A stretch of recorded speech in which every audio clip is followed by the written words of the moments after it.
Almost 17 years ago, Governor George Wallace stood in the door of this building in an attempt to prevent 2 black students from enrolling at the University of Alabama.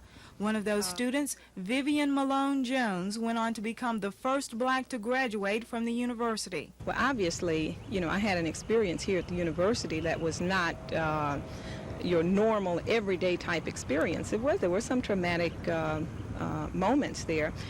And I used that experience, I feel, to really, it added to the depth of my own being, and also it added to my self-worth. Today's Honors Day celebration marks the 15th anniversary of Mrs. Jones' graduation, and to celebrate this occasion, the Black Faculty's Outstanding Senior Scholar Award has been renamed in her honor, because as one faculty member put it, Mrs. Jones' courage and academic excellence epitomize the characteristics of the recipient of this award. Cassandra Taylor, WSFA TV News.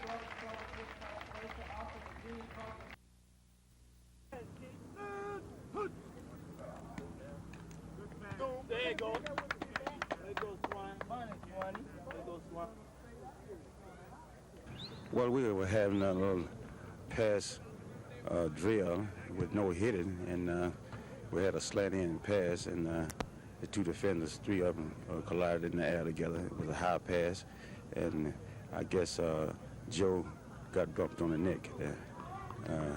That's the only contact we had all day, because we were afraid of that. That's when we put on all our gear, due to the fact that we didn't want anyone to get hurt, because we were going to be just working with our techniques. Everybody here is in shape, aren't they? They've been through the winterizing program? In excellence. They've been in shape in the last 5 years here. And that's the reason we wanted to work on our techniques, because some of the things we wasn't doing too well in the regular season, and we wanted to spend a lot of time on it before we get into the scrimmage way.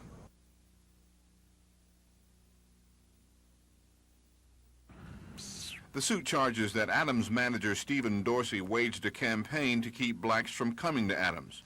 2 of the black professionals filing the suit are Jerome and Sharon Ennels. Basically, we went out to Adams, and it took an hour and a half before we received any service.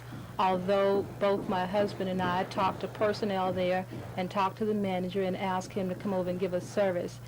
And it was a number of white couples around us that were constantly being waited on. There were 2 waitresses at one of the tables waiting on white people, but it was only after an hour and a half that we had waited could we get any service at all. How did that make you feel? Well, I was very upset about the matter, because I would think in this day and time that I would hope that this type of thing would not be going on in Montgomery, Alabama, or anywhere else. Today's action comes after months of complaints by blacks that Adams waitresses didn't serve them or slow serve them in an effort to keep them out. I was told by one Adams waitress that she was ordered to slow serve blacks, and that music at the disco was changed to country whenever a large number of blacks were here. The plaintiffs are asking that $10,000 in compensatory damage be paid each one of them, and they each asked for $100,000 in punitive damages.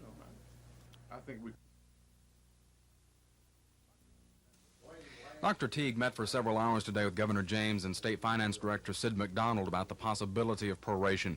Teague says March saw schools receive only 90% of their minimum level of funding, and he doesn't foresee revenues picking up enough during the remaining months to catch up. It appears to me that at the end of April, we're going to be somewhere between $50 and $60 million short of obligations in the budget at this time. I just do not see any way that this year's budget can be funded at the level that the appropriation was made for. He may be right that we will have proration this year, but it's more a prediction, which I cannot argue with the specifics. But it is very safe to say that the state is in a very awkward and dangerous posture in terms of predicting and receiving revenues over the next 18 months. McDonald says the administration won't declare proration yet, hoping April revenues will turn the picture around. How optimistic are you that proration will be avoided? I'm not optimistic. I think that it could happen. The administration officials say it all depends on whether a long-predicted recession shows up in the state. McDonald says the forecasts for Alabama's economy are varied, but Teague is convinced that hard times are here and that it's time to put education officials on notice. Additionally, if the minimum education appropriation can't be met, it means conditional pay raises for teachers for the last 3 quarters of this year can't be funded. McDonald says as of now, the second quarter pay raise is in limbo, and the third and fourth quarter pay raises are out. Chris Grimshaw, WSFA TV News. He could be right. And we asked for the federal court there in Savannah, Judge A. Van Edenfield, to stop the extradition, that is moving Roe back to Alabama to be tried on the murder indictment concerning Viola Gregg Lucio.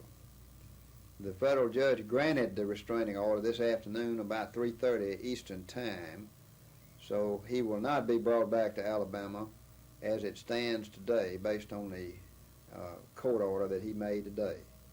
Now the suit in federal court in Savannah, was done to and charged a conspiracy of the state of Alabama officials and the witnesses that appeared before the Alabama grand jury with violating Roe's civil rights under Section 1985, which is a federal law pertaining to civil rights, and that they were bringing him over here for more harassment and more indictments involved in the Birmingham church bombings.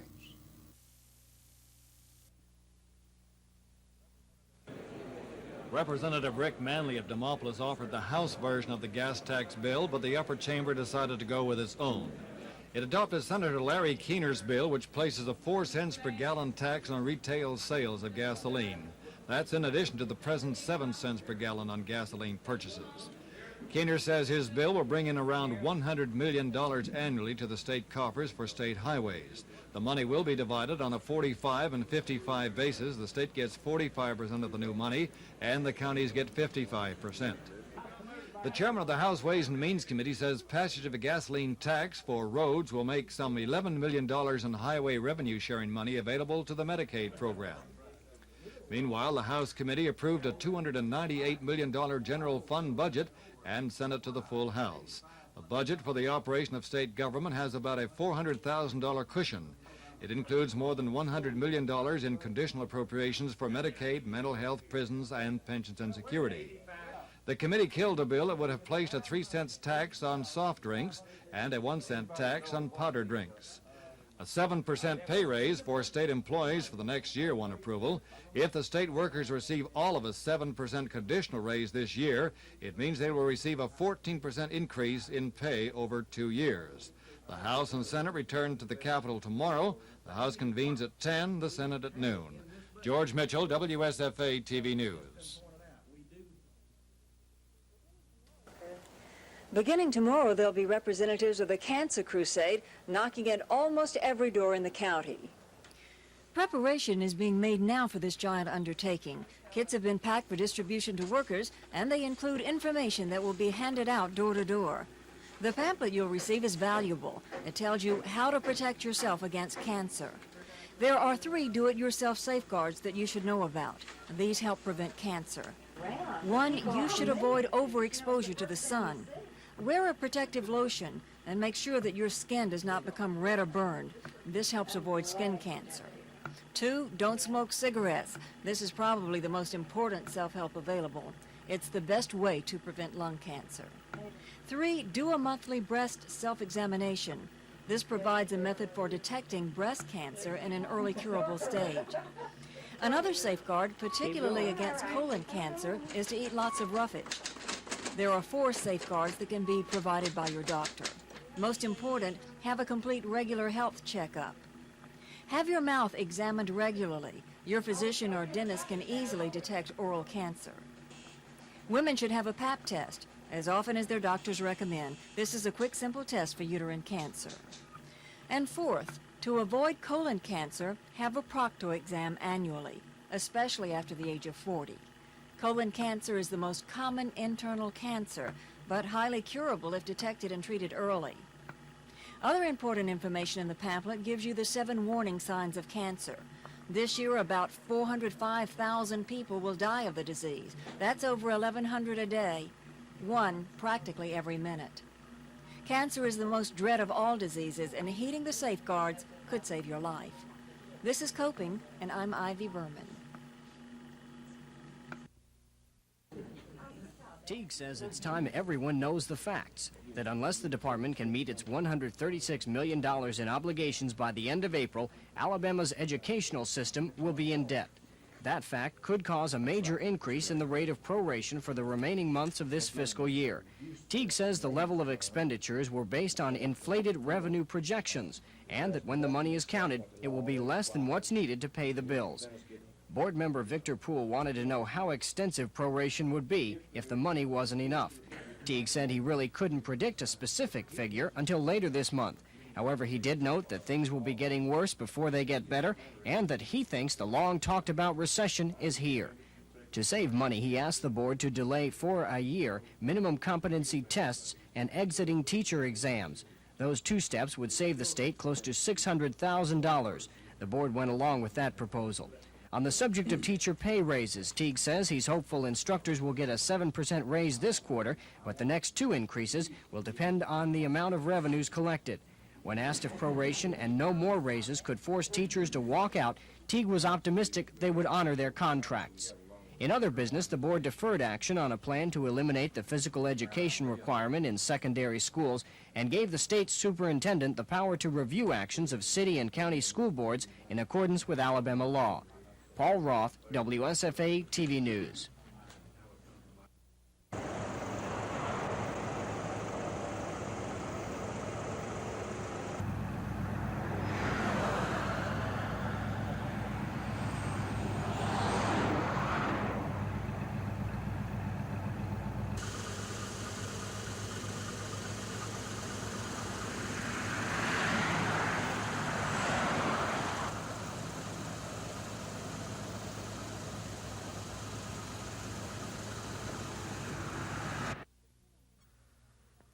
The twin-engine Beechcraft took off from Vero Beach, Florida, and was to make a short stopover in Montgomery before continuing to Michigan. But the pilot couldn't get the plane's landing gear down and had to make an emergency landing. So rescue units spread the runway with foam and stood by in case the plane caught fire.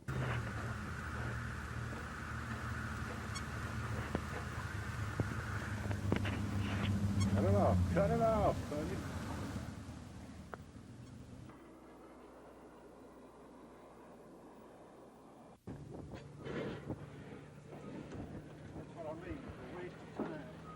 The pilot missed the foam but landed safely. His mother, wife, and dog were shaken but uninjured, which proves a point the airport manager says the Air Force has been claiming for years.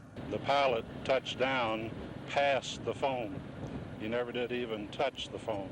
He landed past where we had put the foam down. No fire, no sparks, no problem. It's just like we've always said, the foam has been more for the pilot's mental feeling than for the physical properties that it had working on the airplane. The incident, which wasted the effort and cost of the $1,000 foaming, took place just 2.5 months before the Air Force will take away its foaming truck. And Muse says today's episode should show non-believers that small planes can land safely without the foam. Lisa Nielsen, WSFA TV News, Dannelly Field.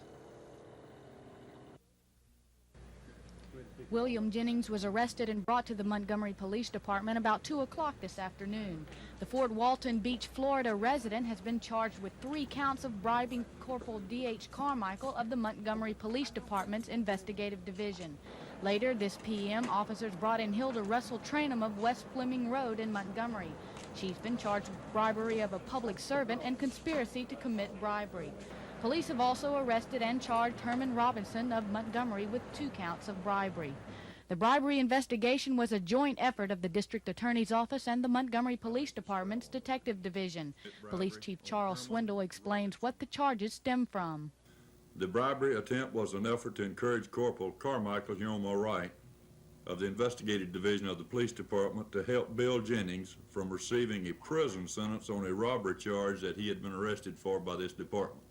Swindle says bribery attempts are rare. Today's arrests are only the second such incidents in the city since January. Those arrested will be tried under the state's new criminal code, and if convicted, they could receive up to 30 years in prison. Sydney Kohara, WSFA TV News.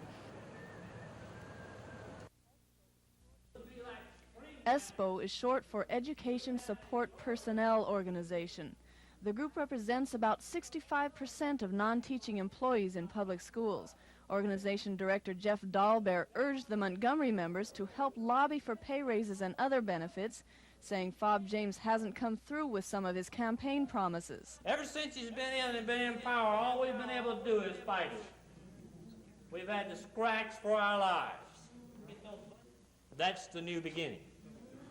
Dahlbehr says the school employees should call local legislators and tell them they expect a raise of at least $750 this year.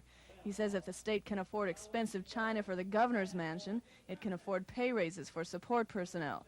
He says the problem is that many legislators have never known what it's like to be hungry. Lisa Nielsen, WSFA TV News.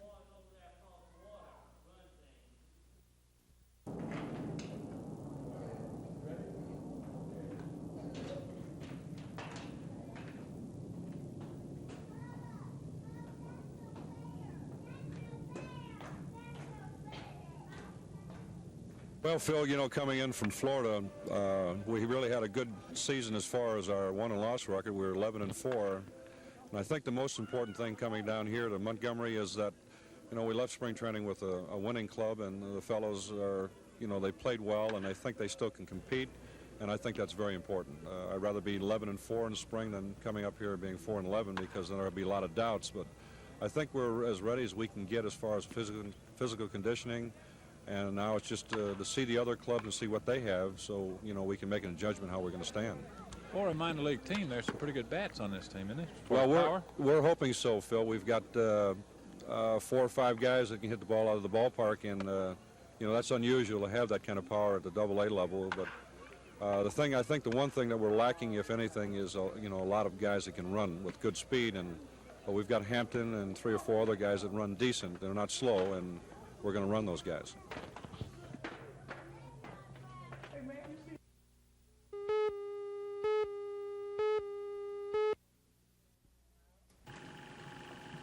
Hello, American Cancer Society, may I help you?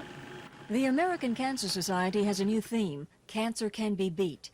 If you should be one of the 4 Americans now living who will eventually have cancer, you can be glad you're living in the 80s, because the survival rate is now increasing yearly.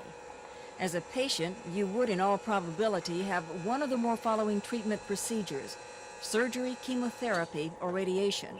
Surgery is now more precise with improved diagnostic equipment and laser instruments, and rehabilitation is greatly improved through advances in plastic surgery. Chemotherapy is the treatment of cancer by the use of drugs, and this method is growing as more new and effective drugs are being discovered, like the promising new substance interferon. Chemotherapy treatment can be given in several ways, as an ointment or lotion, as a pill or capsule by mouth, or as an injection in the muscle. Radiation treats cancer by the use of X-ray and radioactive isotopes, which can destroy cancer cells. There are other treatments for cancer, but these are the major ones. Treatment is critical, but early detection is also important. Some 131,000 people with cancer will probably die this year who might have been saved through early treatment. This is Coping, and I'm Ivy Berman. The governor says maybe the youth legislature can set an example for the state lawmakers to follow on imposing taxes. James said if the youth legislators can find a favorite tax everyone wants to pay, he will present such a proposal next Tuesday to the leadership of both houses of the legislature. We could call it a sweetheart tax because, you know, we elect senior sweethearts and she's a favorite. We could call it the Alabama favorite. We could call it Miss Favorite Tax. That's customary in the state, you know. Miss Favorite Tax. Everybody loves this tax. Which tax is your favorite tax, and is a tax that's so favorite that you, at 16 or 17, would like to embrace that tax and pay it for the rest of your life? Alabama's youth has taken over the state Supreme Court as part of youth and government activities. The students will consider and write opinions on mock cases. Student attorneys representing a fictitious school board asked the Youth Supreme Court to overturn a lower court ruling which they considered discriminatory. The student attorneys argued the court erred in granting an exam exemption to seniors but not juniors in the same advanced math course. George Mitchell, WSFA TV News. Hey, could you please tell me what is the...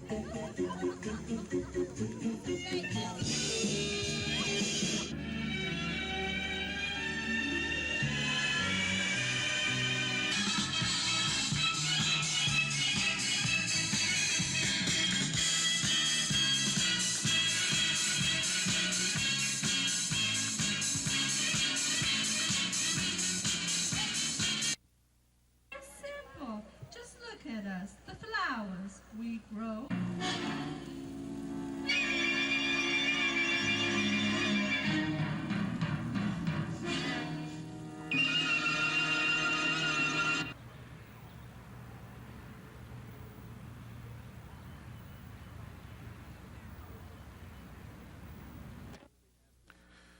The big question to be answered is whether Deputy Prison Commissioner Joe Hopper was justified when he shot 24-year-old Arthur Ayler. Ayler was escaping from the Red Eagle Honor Farm when he was killed. Prison system critics say firearms laws are too lax, and they say prison officials have too much freedom in using guns. Jennifer Johnston is one of those critics. And the policy of the Board of Corrections should not be to kill or shoot on sight. A different set of rules applies to state troopers and city police. State Trooper Colonel Jerry Shoemaker and Montgomery Police Chief Charles Swindle say their men undergo intensive training and have to follow strict firearms guidelines. The annual or biannual retraining session is to build his confidence and to make him more familiar, and for us to be able to guarantee to the public that the officer out there is proficient in the use of that firearm. We provide him with the best training possible, the best instructions in using the firearms, and then we have to rely on what he does at that moment. Deputy Prison Commissioner Harper is exempt from this, though, because of his position. One of the questions expected to be addressed in Monday's inquest is whether this is the way it should be. And the Montgomery County District Attorney's Office is expected to take the case to the grand jury regardless of the outcome of the inquest. Prison officials have no comment on the Ayler case. This is Norman Lumpkin, WSFA TV News reporting.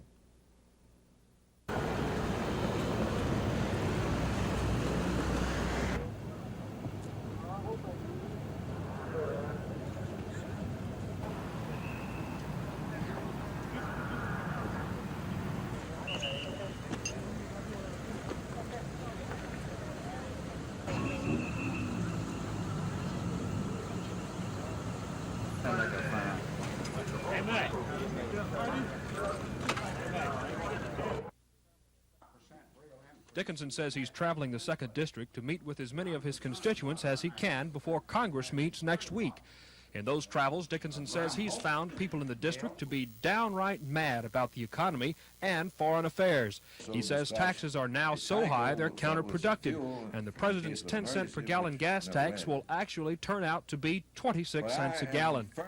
Iran is another problem.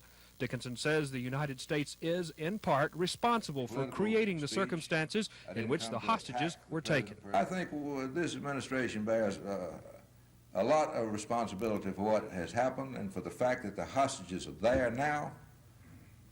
In addition to the vacillation and the lack of activity since they have been hostages, and I just think that the truth is going to come out, and it certainly should.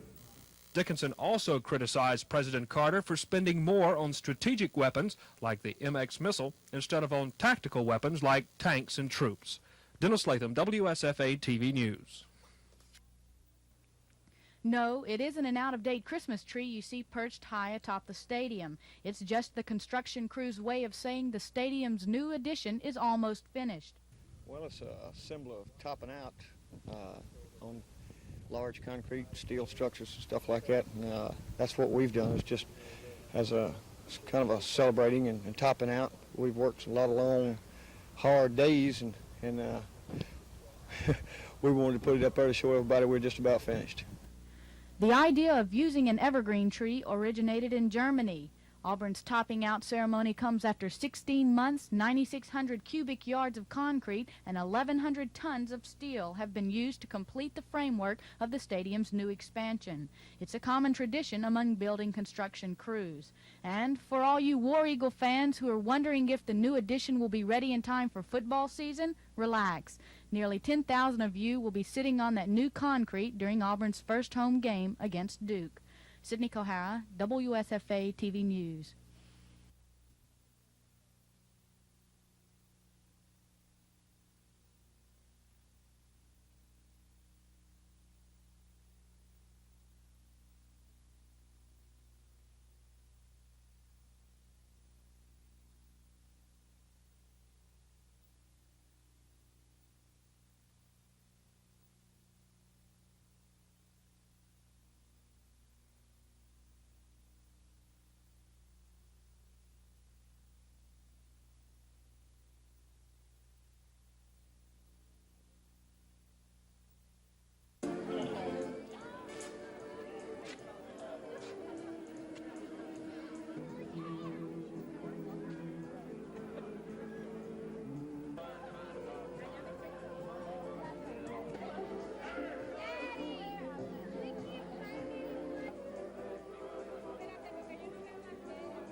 The future homemakers of America and the home economics-related occupation members stress the availability of any career if an individual is determined to give all he or she can to attain that goal.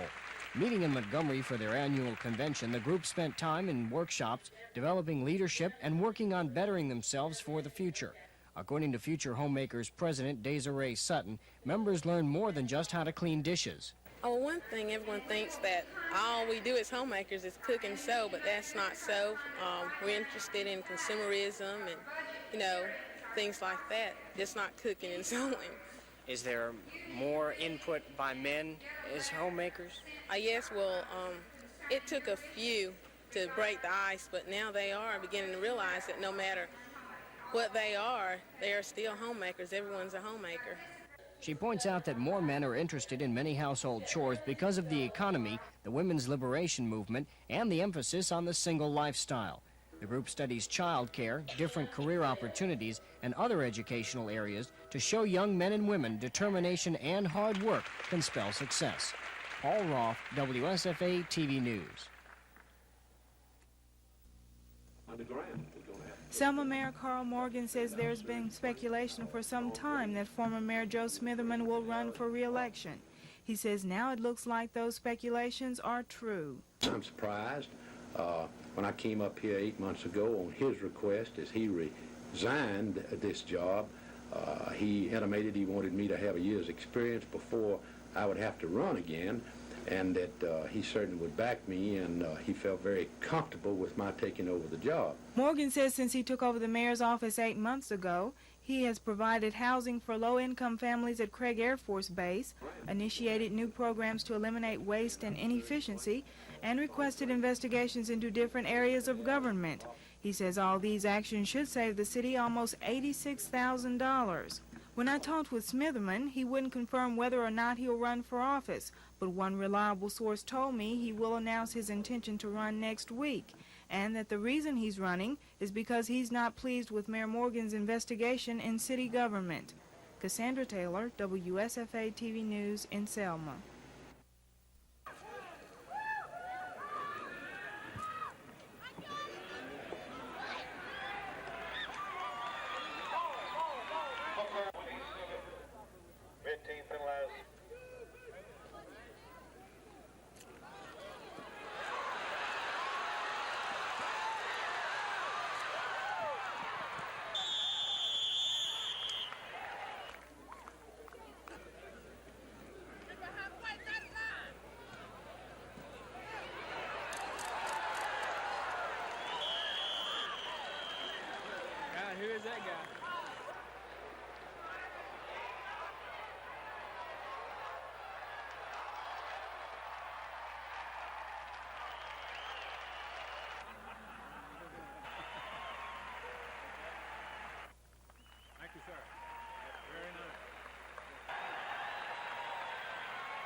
I would like to explain about Joe Doyle. Joe Doyle represents...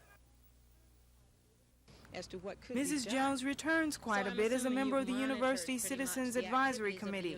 Committee members provide President David Matthews with recommendations on how to deal with the problems related to black students and faculty. Mrs. Jones says some of those problems involve racism and are still a part of our society. I think what we have to do is to gear ourselves to deal with that and to try to overcome it in our daily lives, because you're going to find that because you went to the University of Alabama will not guarantee you a top-paying job. You're going to still experience the same kinds of situations, many of the same kinds of situations that I experienced, years ago, and still am experiencing them. She says blacks can fight racism by being aware of available jobs, being prepared to overcome some of the initial racial barriers, and being determined to succeed. Her admission to the university in 1963 took almost 4 years of legal action. Looking back, Mrs. Jones wonders if the battle was worth it. During that time, she said she could have easily given up. But today, Vivian Malone Jones says it's definitely worth it. Cassandra Taylor, WSFA TV News in Tuscaloosa. At least 13 residents were injured as the tornado touched down 4 separate times inside the Opelika city limits. 3 of the 13 have been admitted to the Lee County General Hospital. William Beach of Opelika suffered the most serious injury. He's listed in fair condition at the hospital's intensive care unit with chest injuries. According to Police Chief Ron Dunson, an officer spotted a funnel cloud in the southwest part of the city just moments after a severe thunderstorm warning had been issued at 2:25. The tornado moved northeastward, uprooting trees, downing power lines, and demolishing homes. Chief Dunson says it wasn't long before residents wanting to see what had happened jammed the roads, hampering emergency relief efforts. Lee County Sheriff's officers and Opelika police sealed off the 4 areas of town where the funnel cloud touched down, and this evening the National Guard moved in to secure the damaged area. City electric officials will be working throughout the night to provide power to many areas of the city still in the dark. And for some residents, it may be several days before they have electricity again. Police Chief Dunson says residents were on the alert for the severe weather, while radio and television stations in the area were keeping a close eye on the latest word from the National Weather Service. City officials say without the intense coverage, things could have been worse. That we're real fortunate because the damage could have been a lot worse. We feel that we could have had a loss of life. We really are counting our blessings that we got off as light as we did. Residents pitched in throughout the day, helping their neighbors. One local church packed away one family's belongings and planned to feed some of the victims. Mayor Jones says it will be several days at the earliest before they know exactly how many homes are damaged and what the total property loss will come to. Paul Roth, WSFA TV News, Opelika.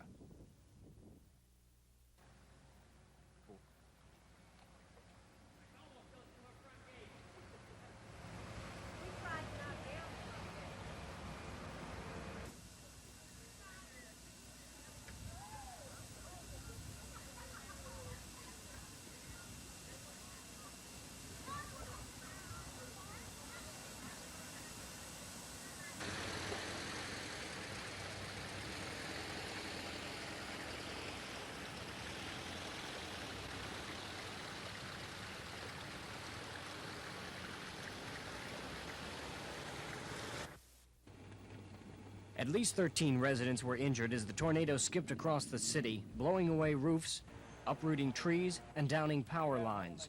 3 of the injured were hospitalized. 10 others were treated and released at the Lee County Hospital. According to Opelika Police Chief Ron Dunson, an officer in the southwest part of the city spotted a funnel cloud at 2:35, 10 minutes after a severe thunderstorm warning had been issued. Dunson says within minutes there were reports of damage as the twister moved northeastward.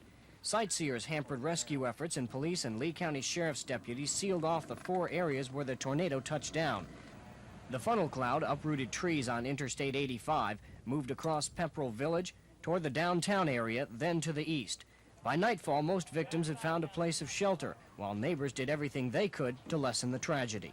Well, we feel that we're real fortunate because the damage could have been a lot worse. we feel that we could have had a loss of life. We really are counting our blessings that we got off as light as we did. Some parts of the city were still without power as of this morning, and officials say it may be several days before crews can reconnect the lines. Mayor Jones predicts it may take a while to determine the full extent of the damage and the total in property losses. Paul Roth, WSFA TV News, Opelika.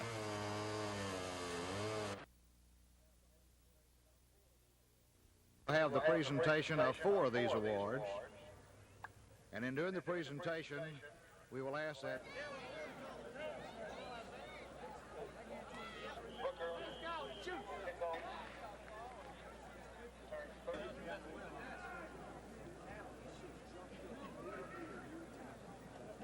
It is a great pleasure and honor for me to be asked today to be here. It's my pleasure. When we played out the other day, we couldn't score. We scored a field goal. It was in the 4-down zone all afternoon. We had 4 down instead of 3. We scored a field goal, and then we looked much like a championship caliber. Normally, people have a great kicking game overall, and they'll have somebody that's so good, so swift to run by, so I'll break a couple of tackles or something. Like Brooks down at a neighboring school. Make some decisions and put some people, give them a job and try to use these last 5 days, mostly as a team, working against one another and letting them compete against one another, where everybody's got a chance and see who's who. Well, in all the years I've been here, this time, and I think it's my 23rd now here, 9 years before, I've never experienced football fall, so far as practice is concerned, like we had last year's greatest I've ever experienced. This spring has been the lousiest spring I ever experienced, because it's been raining all the time. We had 3 pretty days, and the rest of the time it's raining all the time. I guess it's been that way for everyone in the South.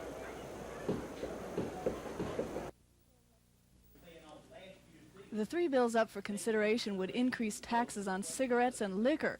The bills are supposed to help alleviate the Medicaid financial crisis. But Medicaid needs an estimated $98 million, and the so-called sin tax bills would only draw in about $39 million. The committee tabled action on the tax package by a vote of 13-2. It indicates to me that the committee realizes that 3 bills that would bring in a total revenue of $39.4 million will not solve a $98 million problem. Senator Pearson says most senators favor a 1-cent increase in the state sales tax. He says tonight's action is a message to the House to approve a sales tax proposal that hasn't received any action in the House Ways and Means Committee. The Senate committee is supposed to consider gasoline tax for highways on Wednesday, but Pearson says the committee probably won't act on that until it solves the Medicaid problem. Lisa Nielsen, WSFA TV News at the Capitol.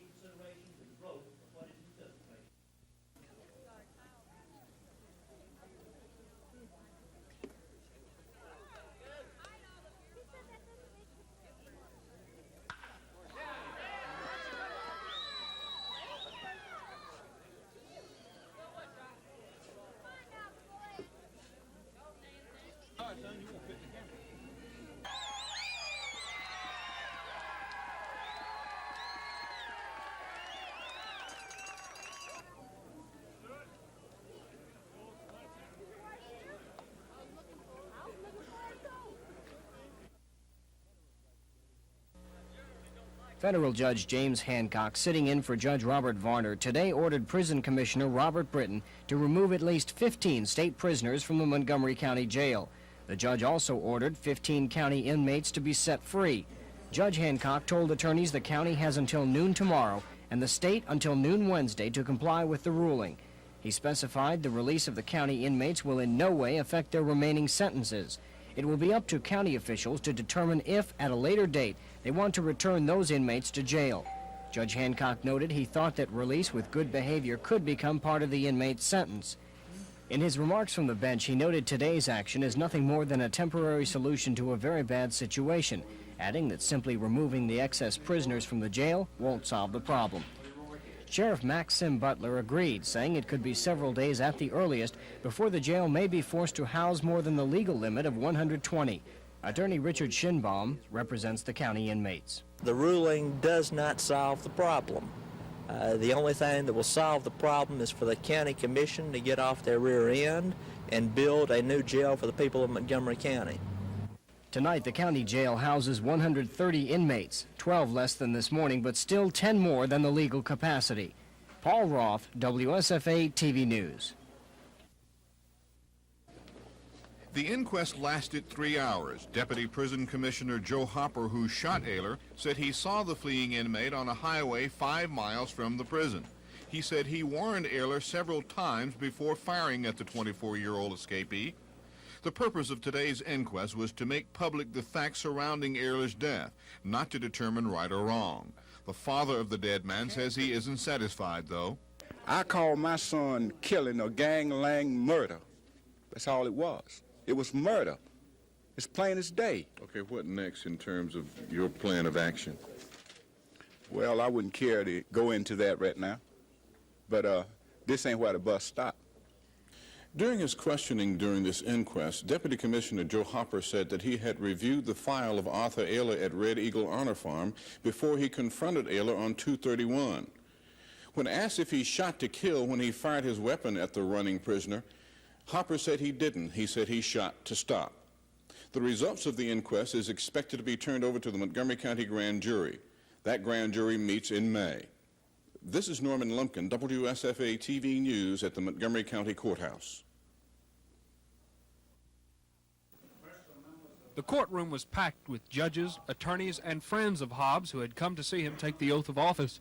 Some groups, like federal and state judges, came in mass and in robes. Before the actual ceremony, several of Hobbs' contemporaries praised Hobbs' ability as a trial lawyer and expressed their belief that he will be an outstanding federal judge. The speakers included Montgomery Circuit Court Judge Perry Hooper, Alabama Supreme Court Chief Justice Cece Bo Torbett, and U.S. Senator Howell Heflin.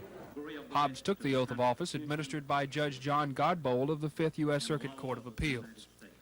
Judge Hobbs will take over a busy schedule in the Middle District since Judge Robert Varner is recovering from an operation. Dennis Latham, WSFA TV News. The rate hike would help meet rising operating costs for the Montgomery area transit system, operating costs which include fuel and maintenance expenses, but a big part of the increase could go toward higher salaries for bus drivers. The city's management company has been negotiating with the drivers' union for a new contract which may include higher pay. If so, Mayor Falmer says he thinks increased bus fares should pay for the increased costs. The city already loses about $350,000 a year on the bus system, and the mayor says he doesn't want to lose any more. The Council Transportation Committee has already recommended the fare hike. Another controversial issue before the council tonight is a resolution recommending to the state legislature that it pass a bill concerning county taxes. The bill would require a vote of the city council before the Montgomery County Commission could levy any new taxes on city residents. Mayor Falmer strongly supports the resolution. He says it would prevent city residents from being taxed by what he calls an outside agency. But last week, Councilman Joe Reed called the legislation ludicrous. Lisa Nielsen, WSFA TV News at City Hall. The House adopted a substitute for the substitute $1,300,000,000 education budget. Representative Walter Owens, chairman of the House Ways and Means Committee, says the compromise gives teachers a 16% pay raise and then some over a 2-year period. This bill is unique in that we're going to back up to the 78, 79 base pay for the teachers, give them a 16% across the board pay increase for a 2-year period.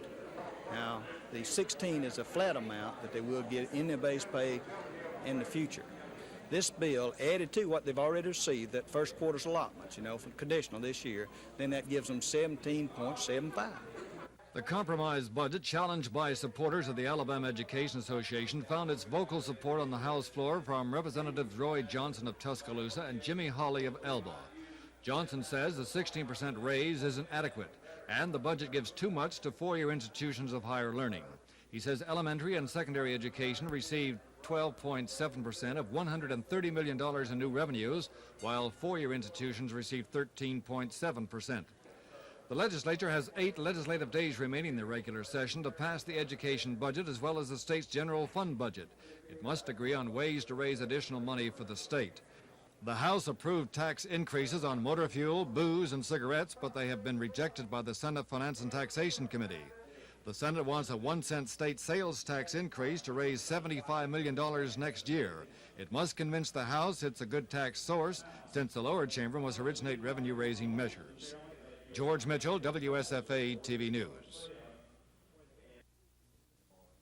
At the urging of School Superintendent Wayne Teague, the State Board of Education today voted to spend almost $400,000 to develop a teacher test.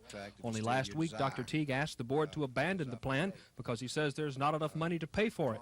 Today, Teague didn't say where the money would come from to finance the teacher testing, other than to say he hopes the legislature will provide it. Paul Hubbard, Executive Secretary of the Alabama Education Association, then offered the board a $150,000 loan to help finance the testing program. Hubbard says the AEA would rather see a customized test for Alabama teachers rather than to use the national teachers exam. At this point in time, nobody knows whether the funds will be there or won't be there. And I guess what I'm saying is that this is an effort to try and assist in the event the funds are not there. The board accepted the offer, but didn't immediately ask for the money. State Representative Larry Dixon, who has sponsored a bill requiring teacher testing, says developing a new test is unnecessary because the national teachers exam can be used without cost. And he says the idea of borrowing money from AEA is ridiculous. And they're going to borrow the money from the person they're going to test to develop the test? Do you think that test is going to be secure? You think it's going to be worth the paper it's written on? Of course there will be copies and test files all over the state. Hubbard says the AEA board will have to meet and officially approve any loans made to the Board of Education. Dennis Latham, WSFA TV News.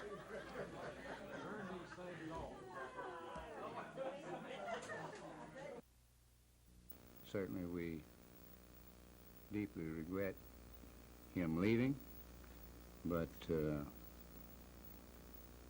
we are very happy that he will be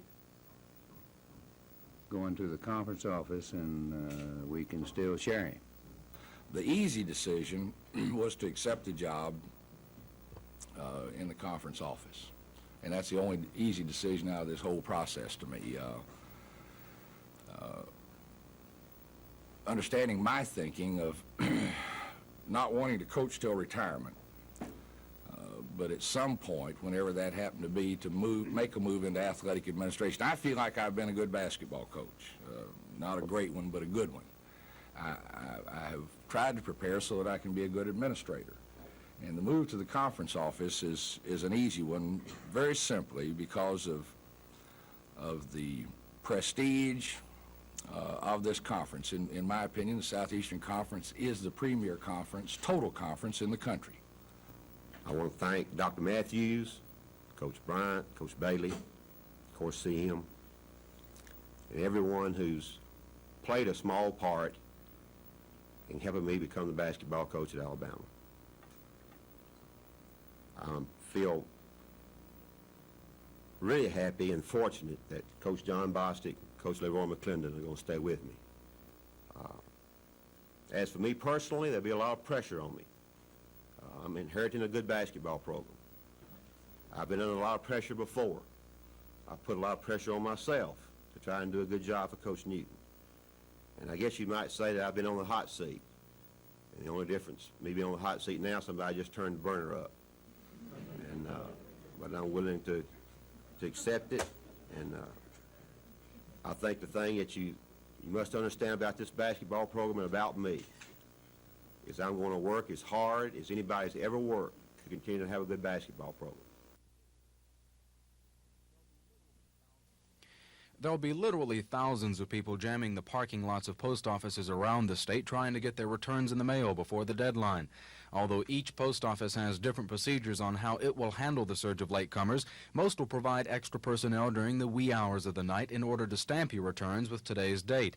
Here in Montgomery, Postmaster John Williams says of the city's 10 branches, only the downtown and Capitol Plaza locations will staff extra people to handle the surge.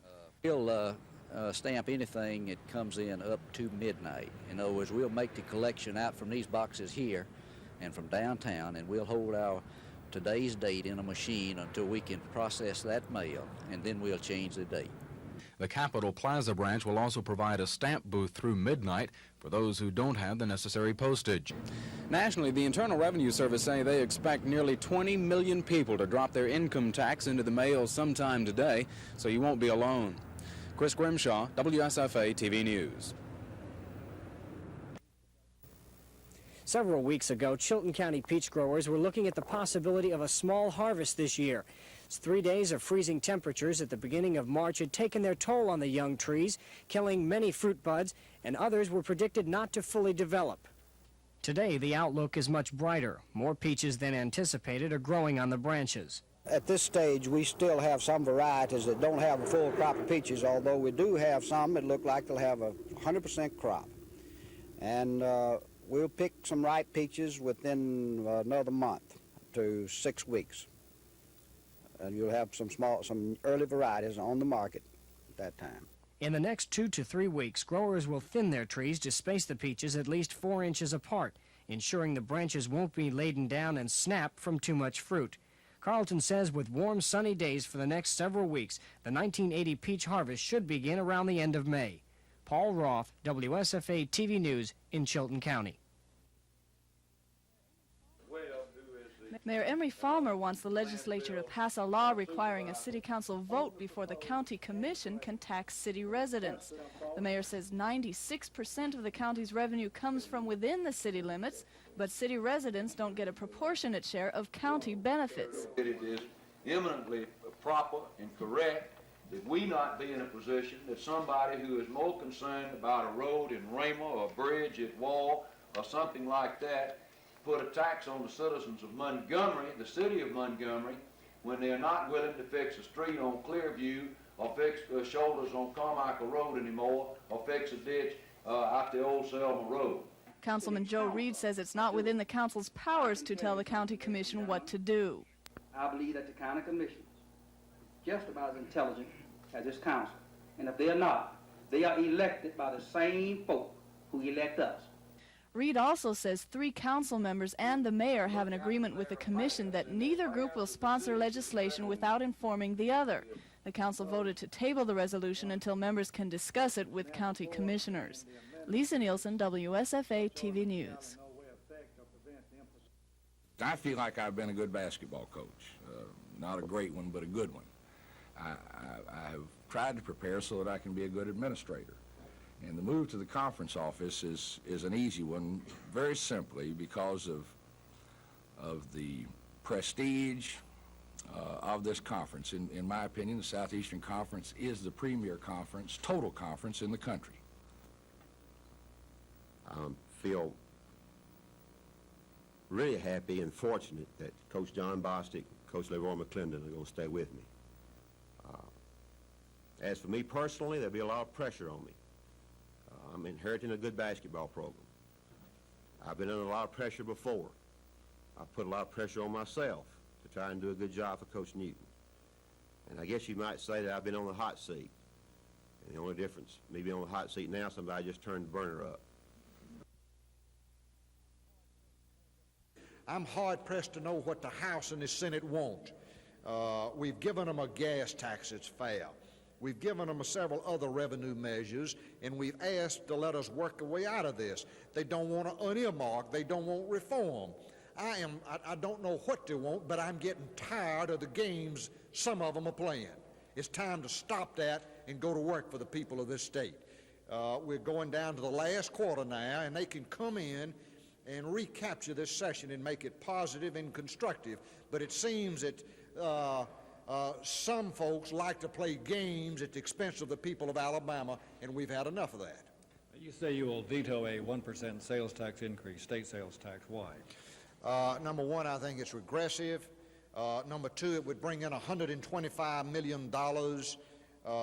If we enrich government $125 million, then the politicians are again spending their way out of trouble, where the people that have to pay the taxes are working their way out of trouble. I don't think it's right. I think we need to have reform. I think we need to get enough money in this year to allow us to work our way out.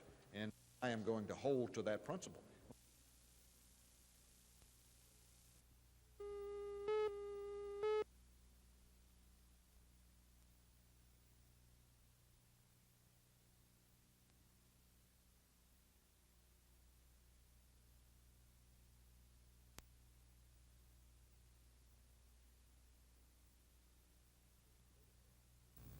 the biggest problem with retiring is the emotional problem. I've been playing competitive athletics since I was 8 years old, playing baseball, and when you walk away from that, I've had feelings, mainly chemistry-type feelings inside, internal feelings that have been, I guess, part of the retirement syndrome that everybody experiences. Fortunately, I've experienced at a young age, but I didn't realize how tough it would be to retire. I haven't made the wrong decision. It's just that it's just an emotional, inside, tension-filled last couple of weeks. In fact, when I retired, I didn't know how good I was until I retired.